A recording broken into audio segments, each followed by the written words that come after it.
Welcome to another episode of Rapid Chess. You're playing on the black side against a 2292 called Shiburig. Started d4, I'll play d5. Again, I don't remember which openings I have or haven't played. He's playing in London. I do remember facing him a couple of times. Not sure what variation I want to play, though. There are tons. Let's play the c6. There's this weird line that you can play that starts with c6, where the point is to get your queen here quickly because he just moved the bishop here, so you're just trying to directly attack the b2 pawn and try and punish him for moving the bishop out this early. It's not like the most aggressive. You should probably go c5. It's a better way to achieve basically the same thing, but c6 is a tad less combative and just goes for, he basically aims to equalize. I guess there's not much ambition. So he goes e3. So I'm going to continue with queen b6 and see how he wants to defend the pawn. So queen c1 is a move, b3 is also a move. Both are just fine. So b3 aims to play for c4, and queen c1 also has similar plans with c4. There are some slight nuances with the two, though, depending on which he decides to go for. But whichever he does, I'm probably going to do the same. I'm going to put my bishop here. I'm going to put my knight on f6, my bishop on f5. I'm going to play e6. I'm going to play for a very similar kind of pawn structure to what he's also playing. So you probably get like a very balanced middle game, provided no one does anything crazy. It's taking quite a while because after c6, usually when you play e3 early on in the London, you have a way you want to defend the b2 pawn because there will always be that question asked. So usually they know what they want to do, be it b3 or queen c1 already. But I'll take the fact that he's taking his time as a good sign. Maybe he's not too familiar with the line, and maybe he does something wrong. Although it's difficult to do anything wrong because literally any move that defends the b2 pawn is fine and can be played. So again, I didn't go for the most ambitious setup. So anything goes. We'll just play some sort of equal middle game. Hopefully not boring. Wow, he's taking his precious time with this decision. Are there any other complications that could occur? Like, could you go like knight d2 and let me take? There are some lines where they do this, but I don't think this particular one is one of those. For one reason, my b pawn is defended, so there's never any rook b1 to take the pawn back. So it would be a full pawn sacrifice. So if like knight d2, queen takes pawn, probably the best move would be c4 to try and open things up and argue that my queen is offside and I'm down in development. Okay, so he goes for queen c1, which is fine. So here I go bishop f5. I could start with knight f6, but that lets him play bishop d3 first. And then I can get a diagonal. So I want to take the diagonal first.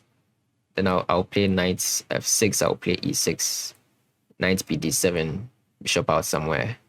Same kind of triangle formation of pawns that he has with the bishop outside the pawn structure. So we are basically going to play symmetrical pawn structures. The only difference will be the positions of our queens. And so, okay, knight here. So knight f6 is what we mentioned.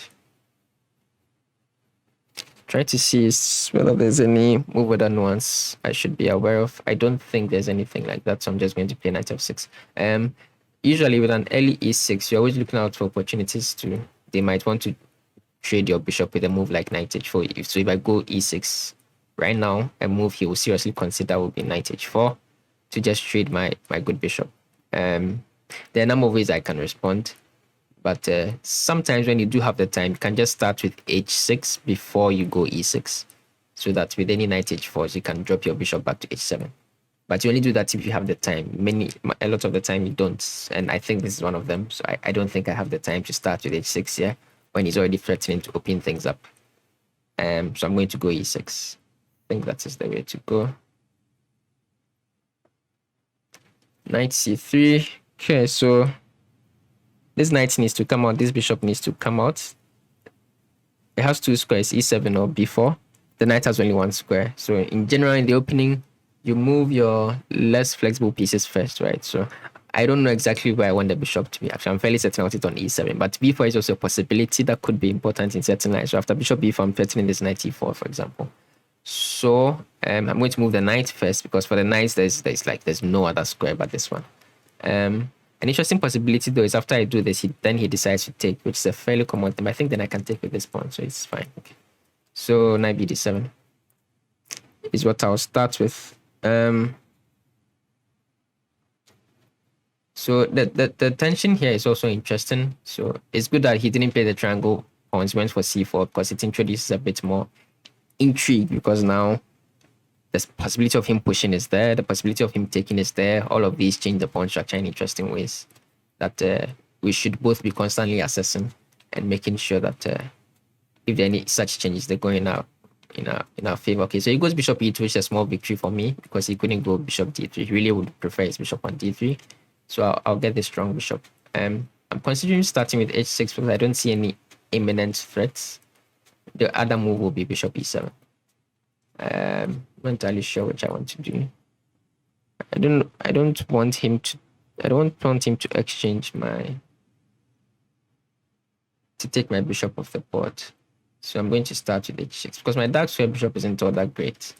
So I really want to keep this bishop. So I'll start with h6 and hope that I have the time to do this. I think I do. I don't see anything imminently crazy that he can do. So I prefer bishop e7, especially if bishop b4 is not a check. It's just walking into a3, and I'm not entirely sure I want to give up my bishop for his knight for no reason. So I'll start with bishop e7. I'm looking to castle, and my long-term plan, anyways, after I castle, we'll see what he does. So he goes for knight e5. Okay. Yeah, so that's exactly what he should be doing. The knight, that's fine on e5. I'm just going to castle. I don't think there's any reason to do anything else because he's not threatening any sort of tactic. No, so okay. So we'll just castle. And now we need to decide what we want to do in the middle game. So the pawn structure is not set just yet, right? Because of the tension between this pawn and this pawn. There are many possibilities. I can take with this pawn, which leads to a different pawn structure, very symmetrical one. I can take with this pawn, which will lead to another pawn structure. And he can push, which will lead to a third pawn structure and each of those I'll be going for different plans. So because of that tension, I need to make moves that are flexible, that would make sense regardless of the decision he makes. What I can also do would be to play c5. So I probably want to take here first. And then if he takes back with the bishop, then I play c5. But the problem is here, he probably takes back with the knight and gains tempo on my queen. I don't want to give up that tempo. So he just played h3. I'm not sure that he wants to push. That seems a bit aggressive. I don't think that is warranted here. So I'm deciding between the move rook f8. It's like a very general purpose move that fits in with a lot of these plans because in a lot of lines I want to prepare the push e5. A random move like a5 is also a fine space gaining move to try and see what he wants to do. I think I prefer rook e8. I don't think he's going to play g4. Part of me wants him to because I think that would weaken him more than it would trouble me. But again, here I want to see what he wants to do because he also kind of needs to decide on something to do because now all his pieces seem to be on the squares they want to be. Okay, so a3 fits in with the plan of b4 and c5. And against that plan, what I want to do is prepare the move e5. For my next, but again, he still hasn't committed to it, right? Any of these captures are still possible. So I want to start with a5. It stops him from playing b4 for one thing. So that if ever he plays b4, actually he just can't play b4 because I will just win the pawn. So I'll just play a5. I also gain a bit more space here on the queen side. And I still kind of wait and see how he wants to proceed. Because again, I am black here. So when you're black, you always need to remember that your job is to equalize first. If you try and play a bit too aggressively, especially when your opening setup wasn't built for that. Because I mean, the opening I play is a very super solid one. It's just to kind of hold. So I shouldn't be looking to gain an advantage too quickly unless I spot him make an obvious or a serious mistake. So there's no reason for me to be better. I'm still kind of fighting for equality. So I should be perfectly content kind of waiting and seeing what he wants to do. and we will try and react correctly when he does make a move, because he will have to make some sort of significant move soon. Trying to see how I will prepare my e5 move if it comes to it, because I think that's what I'm supposed to do. I think what I need to start with the move is the move knight e4. Yeah, I think that's the key. So if I go knight e4, then my pieces are kind of free. Then I can go bishop f6 and try and so okay. So the problem is I can't go knight e4 because it's knight hanging. I really didn't want to take, but I might have to take. And then no matter how he takes back, I go knight e4 next. That seems to be the key. Okay, so he decides to push. So now he's shown his hand. He's pushing to block my bishop so that he can go b4. So now I really need to push e5. I need to do it like right now.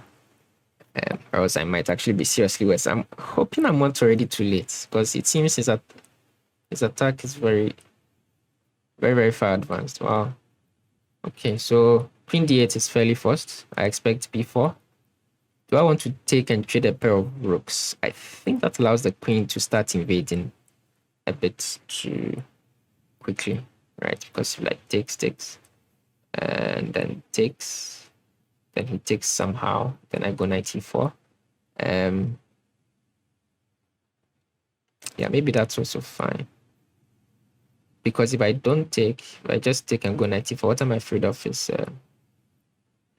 that he goes rook b1 at some point. And then he threatens to push at a time where I can't activate my A rook, but he has activated it. So I guess in response to rook b1, then I would take and open up the A file. So maybe that's the key. So I'll take here. And then no matter how he takes back, I'm going to play knight e4. And I'm going to try and maybe I can even play f6 e5 if the bishop comes to. If the bishop takes back, I can consider knight e4 and then f6 e5. If the pawn takes, then knight e4. Or if the pawn takes, I guess there's no more e5, but also his pawn chain will be ruined, so he doesn't have anywhere near as much forward momentum with this pawn. So I think my knight takes e5 is the correct approach. We will see how he responds. This is actually a fairly interesting middle game. It's a structure that's extremely common, because like you see, can get out of the landing, can get out of many queens gambit declined openings, and on the black side can get basically the same pawn structure out of the Caro-Kann and out of the Slav and semi-Slav. And these are all like serious mainline standard openings. So it's a very popular pawn structure that any serious player should know quite well. If the phrase pawn structure means nothing to you, then what we are talking about is basically the arrangement of the pawns. So in every position has a pawn skeleton, and usually the pawn skeleton is what determines most of what's going on in a position. And if you understand how to play, depending on the particular structure, then it's not difficult for you to come up with plans in the middle game. Okay, so he says to take with the bishop. So here I can actually also consider knight back to d7 instead of knight e4. Not sure why one would be better than the other. These are all the kinds of decisions that you'd love to have time to calculate out and decide on. But with these fast time, although it's rapid, it's still very quick. I'm already down to less than 5 minutes. And the game has barely started. So knight d7 is a bit safer, and because knight e4, if takes, yeah, probably take back with the bishop, and then he can maybe get tempo with f3, although he probably can't play e4 himself. Yeah, I'm not entirely sure which it's better to start with. I will go for knight back to d7. Mainly because in addition to attacking the e5 square, it also attacks the c5 square, which can also become weak in some lines. if he decides to push this one, especially, and I get something like e5 in myself. Okay, so he puts the bishop all the way back. So, like I said, our plan is to prepare e5. So the most direct way to do it now is to go bishop f6, and now our bishop, our knight, and our rook are all ready to push e5. Can also actually consider going with like a sacrifice, but that's maybe a bit too much. So I think bishop f6 is fine. Now an interesting move for him would be f4 to go like no e5 for me, but also kills his own dark square bishop. I don't think it would be quite worth it. Just to stop me from playing e5. Beyond that, I don't think he can stop me from playing e5 unless he goes f4. So we'll see what he decides to do. He's also going below 3 minutes now, so hopefully I can get on the good side of a time scramble for once in my life. So whenever I'm dealing with pawn chains like this, I guess I didn't really explain. So the reason I really want to play e5 is whenever you're dealing with these kinds of pawn chains, you need to attack it. You can attack it at the base or at the apex or at the top, right? So this is the apex. So if I want to attack it here, well, he does good for f4. Then I'll play the move b6. But usually that's not enough. You also need to kind of undermine the pawn structure from the base. So currently the base of the pawn structure are these pawns. It's very difficult to get to them. So the next best thing is this one and this one. So I've already played a5 to kind of touch this guy. So I was going to play e5 to possibly exchange here, undermine the pawn structure, open up the file for my rook. But now he's gone f4, so he's put a hard stop on my plan. I did not expect this move. I thought it killed his bishop, which it does, but I guess he reasons that stopping my counterplay is more important. So that's fine. So what I'm going to go now is b6. So now that I can't attack the base, I'm going to attack the apex now. So b6. And yeah, I guess he does have a point. It's getting a bit cramped for me. Okay, so we'll go b6. b6, I think, is like fairly forced. I don't see any other serious moves that I can consider, so I'll go b6. Also, I need to play quicker. I need to try and put a bit of pressure on the clock. Try and use the clock as a weapon. If he takes, I think I'll be very happy. If he takes, I'll be happier than if he does. Maybe not, actually. Maybe not. Maybe he can take and queen takes and he goes knight a4 and puts the knight in here. That would be annoying. If he takes, can I consider taking with the knight? I might have to, because I really don't like the knight a4 idea. But anyways, taking is not supernatural. Usually when you have these strong pawns, you like to maintain them. So I suspect he might decide to maintain it rather than take. Okay. So if you ever manage to distract this pawn, like if you are taking and he has to take with this pawn, then e5 will be back on the menu. So whenever we take, you always want to take back with this one. Trying to see if there's a way to maneuver a sequence of captures that leaves me happy, but I don't think there was any. So now I probably need to take, and try and play on from there, but it's not looking all that great. He always needs to look out for tactics along this diagonal. So like a knight takes c5, where this pawn may be pinned because it's defending this guy. But as the position stands, as it stands right now, there's nothing like that. So I guess another thing I can do is bishop here, then f6 and e5. That's another way to continue, where I'll try and force the center open. Right, that's the problem. It seems extremely forceful. I'm not sure that that would be so much in my advantage. I'm actually not sure what to do now. I guess I need to maintain everything. So I want to move my queen somewhere so that this rook can come to the b file. So queen c7 is the most natural. I'm just dreading there being any tactics here, because even something like g4 would start to look annoying. Maybe then e5. Yeah, probably then e5. Okay, so let's go queen c7. So if g4 would come to h7, and if f5, I think we'll go e5, and we don't lose, which is good. So rook c1. So because he's done this move, I'm tempted to take here and then take here, because then he would have wasted the tempo. I also want to play this one, but I kind of prefer this one. And I need to play quickly. The time is becoming a serious factor now.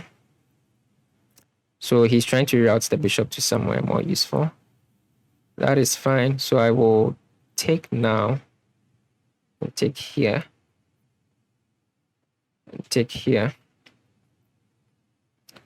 And try and activate my rook. That was the point of all those exchanges, to activate my rook. So now the threat is knight c5, because after this, bishop takes here, wins. And did he fall for it? I think he fell for it. So if knight takes here, does he have a check? He has a check, but it's only one check. I don't think there's anything. So knight takes c5, I think. I'm hoping works. After takes, if I take with the bishop, he goes queen e1. And the point there is that if I take here, he takes here. I'm not sure whether that is worth it, so I might have to take with something else. Queen a2. Oh, did I miss something? I think I missed something. I think I'm dead now. Yes, I miscalculated this. Okay. I guess I have queen here. Just holding everything down. I think that just holds. Because if he takes, I'm still threatening to take the guy. So I just defend this guy. And I ask him what. Other option was to give up the exchange with this, and put my knight in here, but it's not necessary to give up material yet unless it's forced. So he decides to go for the check. I saw this sequence. Guess I don't have to take. I can just do this. So if I take, move, it's still the same thing. So do I trade queens or not? This is the question. I'm going to go for not. So he trades, then I can just back away. And I have successfully won a pawn. I'm ready to play this one and break up the pawn structure a little bit more. So he takes, ooh, does that not just drop a piece? I think that drops a full piece. Okay, so the tactics on the c3 knight eventually won me the game. I managed to win a good pawn. Ooh, that's an annoying move. Wait, does that work? There's a full rook hanging on. Because if he takes, I take. And if he pushes, I can just go here and stop the pawn from queening. So he really just hung the full rook. So yeah, he tried something funky, but that doesn't work. Unfortunately. So okay, now he tries to hit my rook. I can just check here and avoid everything. But that kind of blocks in my bishop. But I think it's good enough. Just check him. And my knights can move out of the way now. And now he really has nothing. So he should be resigning soon. So he goes here, I'll just move my knight here. Getting this check. He attacks my rook, but he misses the fork. Okay, so I win the bishop for free and he resigns. Finally gets a winning. That was a fun game, I guess. I guess I had to kind of go like this for a good while and try and hold. And he got this planned emotion of rolling his pawns on the queen side, so I had to try and get something in the center and on the king side. Maybe in retrospect, I should have gone for knight e4. Because what happened, yeah, after this f4, it was a bit more annoying than I thought it would be. Because I really didn't like this. I was seeing a number of ways that he could have simplified to just a better endgame for him here. I thought it was a bit uncomfortable for me. But he didn't quite manage to do any of that, especially after this move. It was a particular sequence I was afraid of. I don't remember anymore. But he didn't go for it. And when I saw this bishop g3, I was a bit relieved because this seemed a bit easier. So I managed to activate my rook, and he failed to see the tactics with the move knight takes on c5. So that pretty much determined the game. Thank you very much for tuning in. I hope you enjoyed it. Subscribe if you haven't. Leave a comment, drop a like. Happy chessing, and I'll see you later.